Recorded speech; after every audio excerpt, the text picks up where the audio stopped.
We knew that Mike Leach would be an interesting fit in the SEC. Year one is practically in the books with the bowl game up ahead against Tulsa. We got Daniel Black on the line from Bulldog Blitz on Rivals to talk Mississippi State football. Daniel, how you doing today? I'm pretty good, Mark. How are you? I am doing just fine.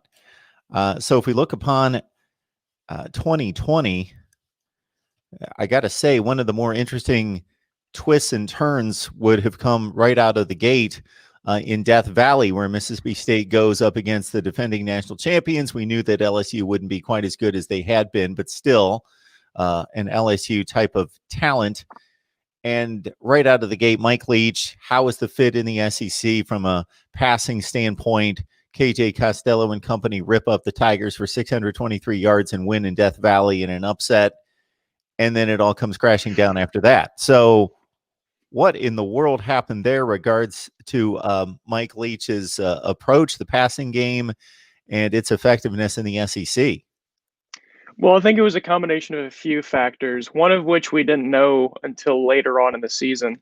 I think the first factor was LSU's defense really wasn't that great, and that was proven as the year went on.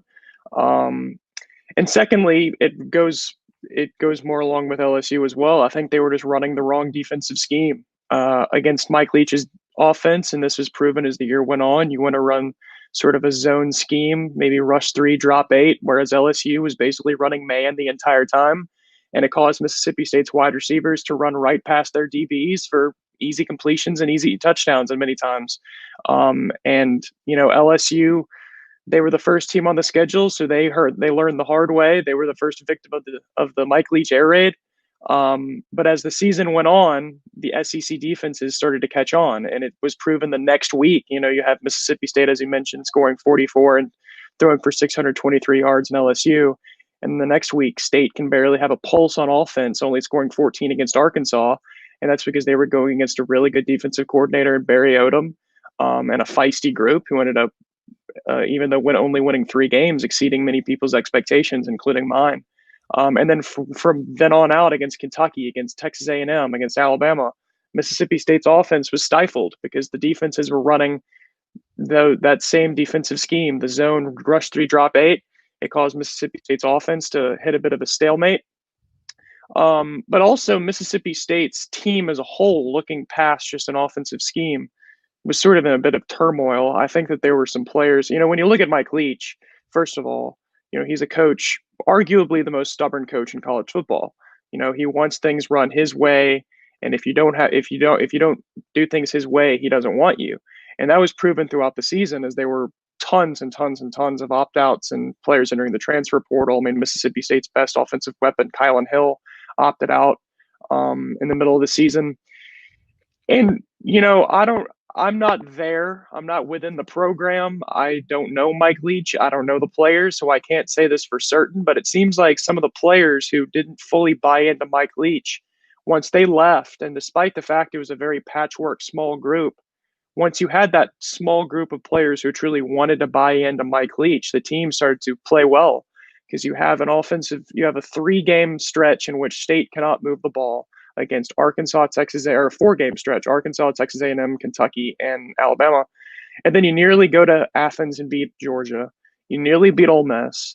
You have a bit of a lull against Auburn, but then you put 51 on Missouri, Missouri was another team in the SEC who exceeded many people's expectations, ended up winning 5 games. So, I think that mid-season lull that the offense had was a combination of opposing teams' defenses sort of figuring out what to do. And also maybe there were just a bunch of guys who maybe didn't fully buy into what Mike Leach wanted. And once that pack was gone, Mike Leach sort of found his guys to build for the future. Yeah, he's a strong personality, and he does things a certain way. And he's one of those guys, I'm trying to think across the country, maybe PJ Fleck is not like Mike Leach. I'm not making that comparison, but just in regards to you're buying the whole package. You're getting a personality, you're getting a strong personality, you're getting a certain way. And if you're going to be all in, you better be all in if you hire that guy. Mike Leach's tenure at Texas Tech didn't start out extremely well. And then it turned out to where He finished in the top 25 5 of his last 6 years there, which it seems unthinkable at this point at Texas Tech. They're nowhere close to that. Haven't been since. At Washington State, he had a 3-9 season his first year, and then they reached some heights that they had rarely reached in the past as well. So we will see. It certainly didn't look good, and especially it was just a bit curious, and I appreciate the explanation, but from miles away, a bit curious in that they come out big debut, and then if you would think, okay, Mike Leach and Mississippi State are going to struggle. Oh, they're losing games 52-45 all season, and that's what it's going to be. But to see that offense average about 5 points per game over a 4 or 5 game stretch was pretty alarming. And like you say, they hit their stride and perform much better down the stretch with Will Rogers at quarterback. Your thoughts about the quarterback situation? Is it pretty much stabilized now? Is this what the look is going to be most likely headed to 2021? I think it's pretty good right now. Now, the only issue in this is there's only one game left this season, so it's sort of a short-term problem, but it's just depth. Because going into the season, Mississippi State's quarterback room was pretty stacked. I mean, you had KJ Costello, you had Will Rogers, but then you had Garrett Schrader, who was last year's starter, and then you had a backup in Jalen Maiden, who he came in with Dan Mullen and was a perfectly serviceable backup and will probably make for a good starter somewhere else. Both Schrader and Maiden enter the transfer portal. Costello has a major downfall, gets a concussion against Alabama, and it gets to the point where Mississippi State's 2 quarterbacks are Will Rogers and a walk-on. Now, Costello's healthy again, and he had 2 snaps against Missouri, one of which was an interception. So I don't think Costello is going to be seeing the field anymore.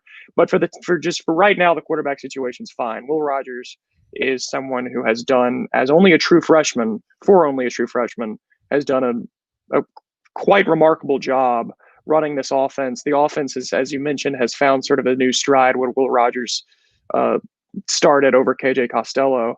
Will Rogers' first start was against Vanderbilt, and it was only 24 points against Vanderbilt, but it was a win. You go to Georgia, nearly pull it out there, score 24 points on one of the SEC's better defenses. You start off slow against Ole Miss, have a couple of early mistakes, but none of which were self-inflicted by Rogers. It was sort of his playmakers around him who made some mistakes, such as a fumble on the 6-yard line, down 14-0 or down 7-0. But still, you score 24 in Ole Miss. Not a bad performance compared to other performances. And then against Missouri, you light them up. Not a ton of yards. I think only around 300 yards passing for Will Rogers, maybe a little under 300 yards passing in that game. But still, he was able to manage the offense and move it downfield and put up 51 points. So, yeah, for right now, Mississippi State's quarterback situation is locked and loaded with Will Rogers. Now, the quarterback situation anytime with Mike Leach is pretty unpredictable, and Mississippi State has a couple of guys coming in this coming signing class that I know we'll talk about that could potentially stir up a quarterback controversy. But for right now, Will Rogers is definitely the guy for Mike Leach. So you've got a team in Tulsa coming up in a few days at the Armed Forces Bowl that is 24th ranked in the country, plays in the best of the Group of 5 conferences, just lost a championship game by just a field goal against an undefeated Cincinnati team. So it's a no-win situation to a certain extent for an SEC team facing a top-flight Group of 5 team that is certainly capable of beating them. I haven't checked out the betting line. I got to think that it's fairly even, but who knows? But anyway, Mississippi State coming off 3-7. What are the expectations of the goal, the approach, any of that regarding this bowl game in such a peculiar year with the record being what it is? So going into the last 2 games of the regular season, which were Auburn and Missouri, coming off of solid performances, despite losses, they were solid performances against Georgia and Ole Miss. State fans just wanted to see one good performance in those last 2 games. Didn't get it against Auburn, had it against Missouri. So I think regardless of what happens in the bowl game, there could be a sense of optimism or at least a sense of hope going into next season. But the bowl game could do a lot for impacting that narrative. I think that if Mississippi State were to have an offensive performance like they had against Arkansas or Kentucky or against Texas A&M, there could be some concern going into the offseason. while Mississippi State had shown flashes of promise towards the end of the regular season, State fans really want to see it in back-to-back games, which is something that they haven't really seen in winning performances. They saw it in losing performances against Georgia and Ole Miss, but not in winning performances. So a win in this bowl game would be absolutely huge for the future of the program, at least from a narrative standpoint. Now, I know that Tulsa has a really stout defense, one of the better defenses in the country, I believe, especially in the AAC. And you mentioned nearly beating Cincinnati. Definitely an upper echelon group of 5 team. And as you mentioned, that's dangerous for any SEC team. But for Mississippi State, I have a feeling there could be sort of a nothing to lose mentality because the regular season, especially after that first game, did not go as planned. And there was a bit of optimism towards the end of the season. So Mississippi State sort of could go in with house money, so to speak. We were talking before the show that Xavier Collins, one of the best winner of the Nagurski Award, who plays for Tulsa on defense, is going to be entering the NFL draft and won't be playing in the bowl game. So that could potentially be big for Mississippi State's offense, and at least in hoping to score some points on Tulsa. It's going to be a very difficult challenge for Mississippi State. Anyone playing Tulsa could be a difficult challenge just because of, they're a good team and they're very feisty and they're playing a SEC team. So I know that there's that added want and desire to win the game. But I think Mississippi State could come in with, if I think their mindset could be sort of a nothing to lose mentality. And if that's the case, it could work out for State. It's a very evenly matched game. I don't even really have an inclination of which way I lean on who's going to win the game. But I think at least from a Mississippi State perspective, I think even if it's a close loss, I think a solid, competitive performance, particularly with a good offensive performance, could bring some positivity and optimism into the future. Tulsa's a 2.5-point favorite as it stands right now. And what's also coming to mind is Nick Fitzgerald's freshman season, I believe, a trip to the St. Petersburg Bowl against a MAC school in which it took a blocked extra point for Mississippi State to escape in that one. That's a good point. That's actually a very good comparison. And it's similar circumstances because Mississippi State, they got into that bowl game at 5-7 because they're APR. And that was since Dan Mullen's first season at State, that was his worst team at State. And State, they beat the fourth ranked team in the country in Texas A&M, demolished Ole Miss in the Egg Bowl to get to 5-7, then went to that bowl game. I don't know if there was a big desire to play. I think they were happy to be there. I don't know how fired up State was to play in that game, but I remember Miami of Ohio, they were the only team in the history of college football to start 0-6 and finish 6-6 and make a bowl game. So obviously they had that additional desire to play against Mississippi State, and State barely won 17-16. I think that's a very good comparison. MarkRogersTV, the voice of college football, breaking down the game we all love each and every day. Best bloggers, broadcasters, writers in the nation. We got Daniel Black on from Rivals Bulldog Blitz. Mississippi State takes on Tulsa in the Armed Forces Bowl, and with a number of cancellations, both due to the bowl games canceling early or teams needing to opt out. If you love football and you want football during the holidays, you latch on to these games because there's not nearly as many as there typically are at this point. And we've got an interesting SEC American Conference matchup there. Back to Mike Leach. I probably should ask this a few minutes ago, but just in regards to, again, the fit in the SEC, we hit on it from a passing game standpoint within the conference on the field, but culturally, in terms of Mississippi State and the Bulldog fan base embracing Mike Leach, putting up with his what the show becomes when you get Mike Leach. Again, when he was hired, I thought that to be a curious fit. That doesn't mean it can't work. And certainly his past record has proven that he's made it work at different stops. And especially considering the same year, you get a big splash hire at your rival school with Lane Kiffin coming to Ole Miss. It makes for an interesting dynamic. Yeah, and I was about to go back to that initial point. You mentioned Lane Kiffin going to Ole Miss. When State fired Joe Moorhead from a national perspective, people were confused. And I actually spoke to someone who was a Missouri writer before the State Missouri game, and he just straight up asked me, why did State fire Joe Moorhead? And because from an external perspective, he goes 14-12, goes to 2 bowl games, wins the Egg Bowl twice at Mississippi State. What's the big deal? Well, it was just the big deal, to put it simply, was a noticeable drop off from Dan Mullen to Joe Moorhead in just a season. It was a dramatic drop off in terms of quality of play, in terms of discipline, and there were some not only on the field but some off the field issues. So I think Mississippi State realized that this isn't, probably just based off of the first 2 years, we don't think this is going to get better.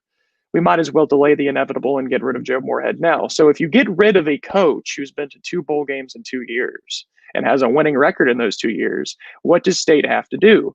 Well, they have to hire someone who is a proven winner. And that's what Mike Leach was. Now, Mike Leach was not initially a candidate for the State job. Initially, Billy Napier was a hot name. Then Steve Sarkisian was a hot name. Todd Grantham was in there. State had interviewed Todd Monken,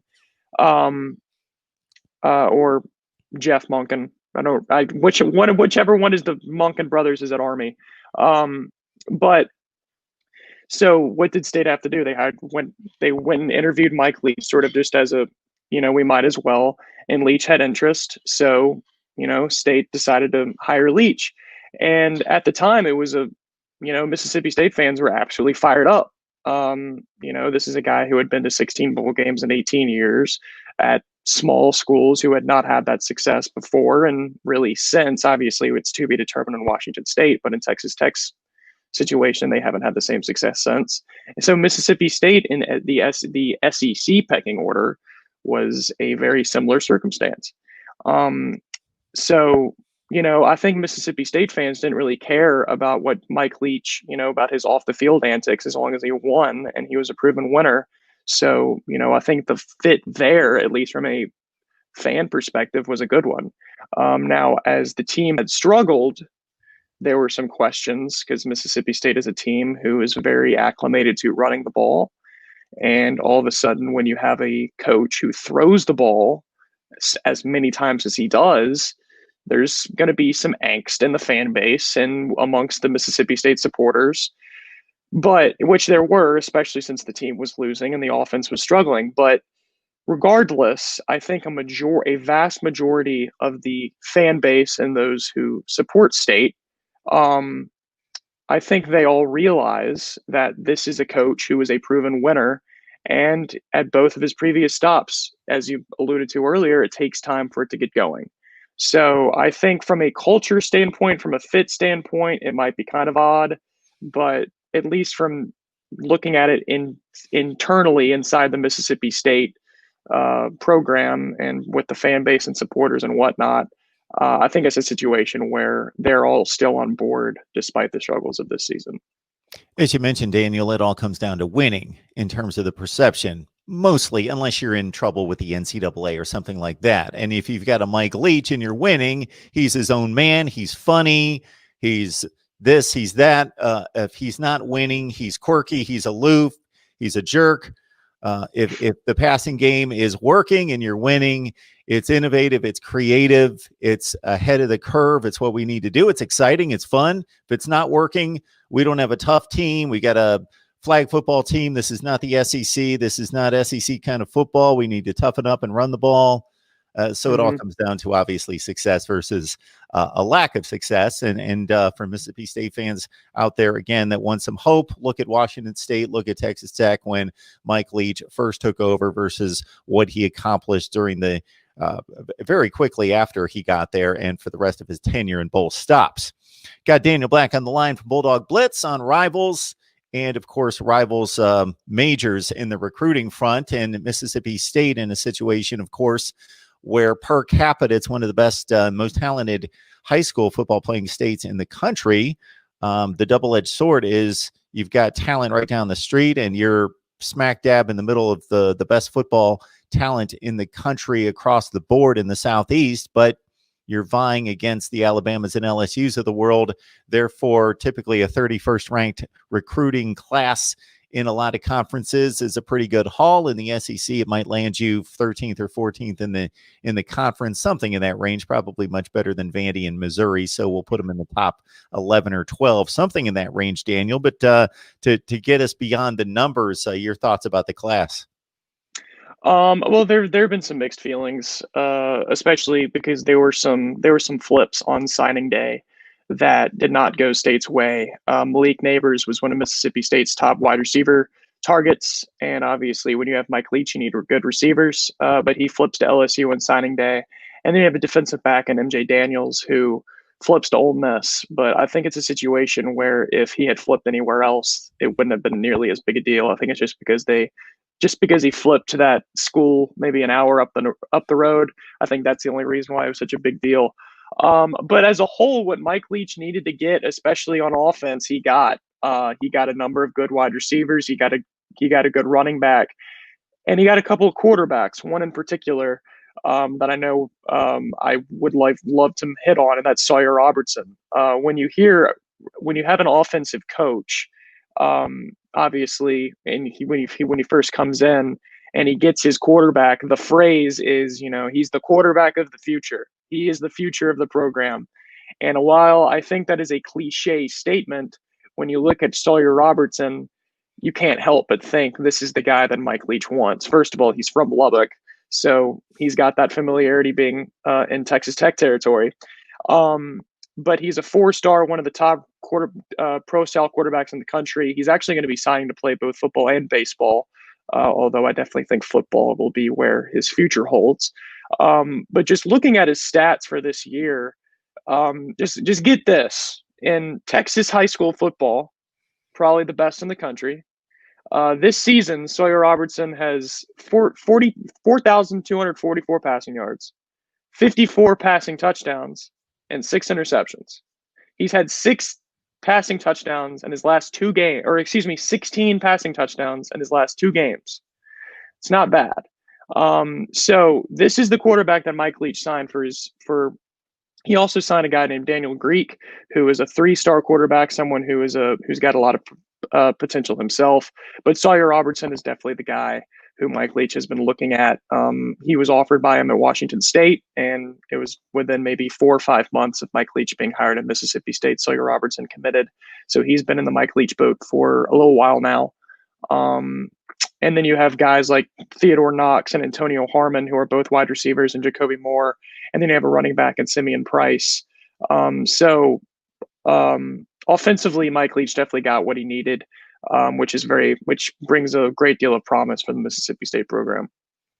3 4-stars, 16 3-stars in a class that ranks number 31 according to Rivals rankings nationally. We got Daniel Black on the line from Bulldog Blitz on the Rivals network.